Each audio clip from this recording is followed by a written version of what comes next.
All right. Are we both on? Can you hear me? Yeah, I can hear you, man. Okay, well, I guess we're both on. Very well. All right, so you were in the middle of a comment, and I basically dropped out.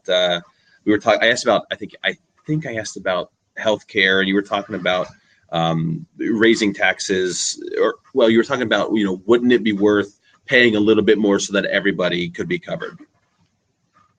Well, yeah, more of like paying more of where, and if you can, I guess maybe if I understand this, paying more of your own share, what you need to pay as far as your rate, where it doesn't affect you. If somebody makes a shit ton of more of me, I say the millions and millions of dollars. I believe this was the Buffett rule, and they pay about 30% in taxes.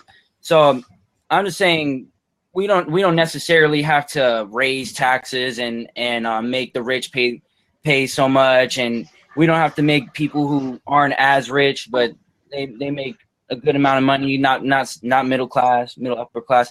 We can make them pay their fair shares without having to be so hostile on your checks, without having to be so tight. You get what I mean? There's other ways around it without, and what I mean by that is that there's, with Jill Stein, she wants to do quantitative easing, and with quantitative easing, you can cancel that debt with student loan debt, and where those people will be able to actually make more money and be able to spend more, just like with your idea with Gary's tax plan and with abolishing the IRS. So they're both radical plans, and they both have their flaws, but I guess this debate is here for which one is less effective or more effective, or which flaws are worse than the other. So I guess we'll get into my quantitative easing and my plan. So with quantitative easing, from what I know about it, every dollar you spend, about 7 comes back. Instead of having rich big bankers who are giving deals to people, housing deals, and fucking them over and betting against them on the market, instead of giving those guys a bunch of money, let's help the students out, the people who actually wanted to go to school to actually do better, the doctors, the people who want to start a business, the people who actually want to do things in their life, something productive. They actually want to help the economy. They actually want to go out and do things. Not everybody just wants free stuff handed to them, but it would help. It would help. I won't have to pay a bunch of money in student loan debt when I can buy a house now. Now I don't have to worry about that student loan debt. That also turns the economy up. That also helps the economy. Everybody being able to make a certain amount. Those who aren't constricted by pretty much the big corporations, Wall Street, and the big, pretty much the big money donors, the ones that are betting against people. You don't have to be on their side. Pretty much is what her plan is. His plan is, from what I see, is let's give them a little bit more leeway. Let's give the corporations a little bit more leeway, so that they can have the flexibility to pay their workers more. Am I right on that? Or on his? It's leeway. It's kind of a broad term. I think what he wants to do is basically take the handcuffs off of small, medium-sized businesses, so that they can be more flexible and contribute more to the marketplace. I didn't want to interrupt you though. No, you can. That was actually my question too. I was gonna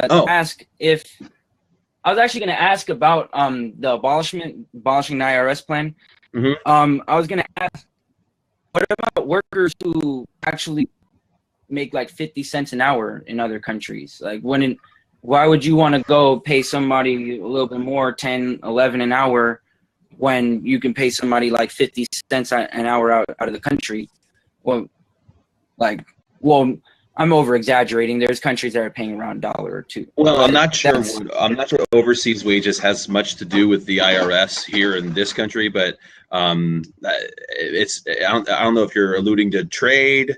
Well, yeah, you were saying that the whole free market plan. You saying that there's going to be one consumption tax, and I guess I don't know. I think I was really alluding more to the trade aspect of it. How you were talking about it's going to be more of the free market, and right. Pretty much. Free market is one of the great aspects of free market economics is how it polices itself in a way. And what do I mean by that? Well, consumers, people like us, we don't like when corporations do things wrong in our eyes, do things wrong. For example, if a company sends jobs overseas, a lot of Americans aren't going to like that, and so they will see their sales decrease proportionate to the number of people in the marketplace who don't agree with that behavior. It's self-policing, and what does that do? Well, it takes competition and it really just cranks it up. And when competition exists in the marketplace between corporations that are offering goods and services, that benefits consumers tremendously, because what does it do? It drives prices down, because if competition's stiff, you gotta fight for every piece of the pie, every piece of all that demand. You want as much of that pie as possible, and so companies really tighten up their ships. They really do things based on what the market's demanding, and that's how they make money. And but the thing is that the free market economics, the market's never given the proper or ample time to react. What happens is the government jumps in and tries to fix the problem. We saw this happen with the bailouts. You know what should have happened, in my opinion, Justin, is the banks should have failed. Let them fail. The banks should have failed, and the GM should have failed. That's what should have happened. And then the economics, or then the economy would have responded accordingly. I lost the video on Justin again. Hopefully that comes back on. But stepping back to part one of this debate, we're talking about the economy, and I know you were saying, if Justin, if college is free and healthcare is free, you could focus on things like buying a house. But who's paying for everything else? I know that seems like kind of a general question, but I've been on Jill Stein stuff all day preparing for this debate, and I still have not found a detailed plan other than her Green New Deal, which doesn't really hold up to scrutiny, and her increasing taxes to astronomical levels in order to pay for all of these things, in order to guarantee everyone a $15 an hour job.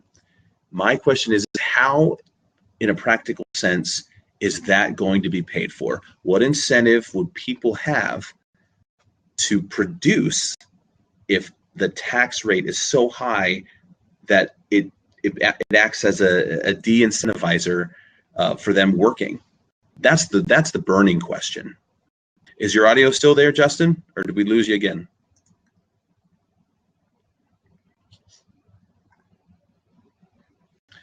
It says here that we're still recording, but I guess what I'll do, we've tried this a couple of times. I'll give a quick, very brief closing statement, and then we'll try to reschedule this for another time. But in closing, I guess I'll be more pro Gary Johnson and not anti Stein at this point.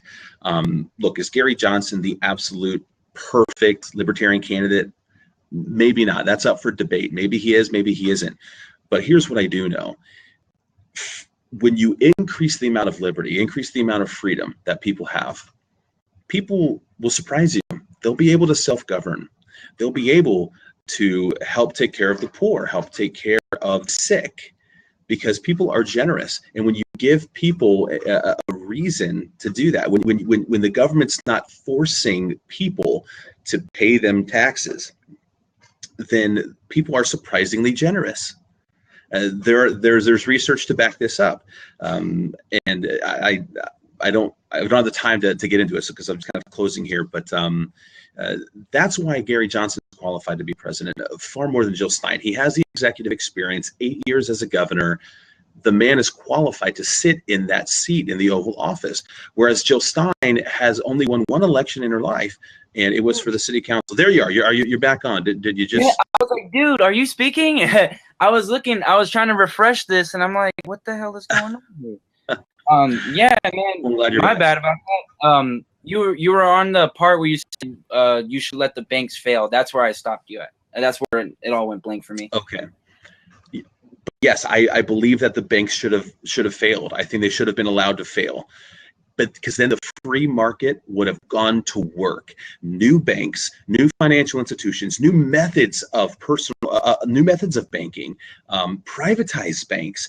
These things you would have seen an increase of, and there's such a huge demand. There would have been a massive demand if the banks failed. There would have been people sitting with all this money saying, I need a place to put it.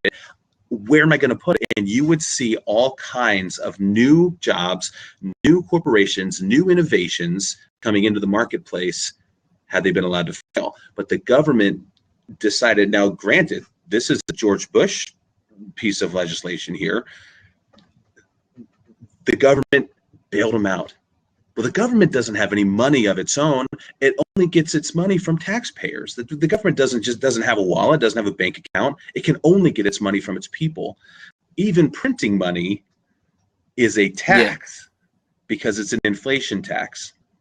And so, which kind of brings me to this question, Justin.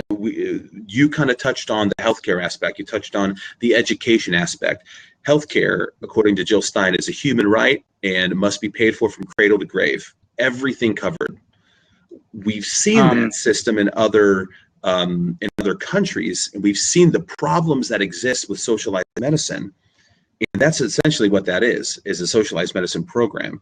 We've seen long waiting lists. We've seen very minimal patient choice because the government is the one that's making these choices. Education being completely paid for. Everyone guaranteed a $15 an hour job. This isn't just people that are working currently. This is people who are not even participating in the workforce. She believes the government should create a position and then pay them $15 an hour. And she cites some kind of program from years gone by that was implemented for a short period of time that had nominal success, but she likes the framework of it. I just don't see economically how these things can be funded if you're decentivizing people from producing large amounts of money. See, people love the idea of the American dream. They love the idea of being able to come here, start a business, and get wealthy. That is something unique to America. But if you make all of these things free and claim that they're human rights, what you're doing is you are taking that vision away, because now you're going to tax them to death in order to pay for these things. So if the tax rate is just shoots through the roof,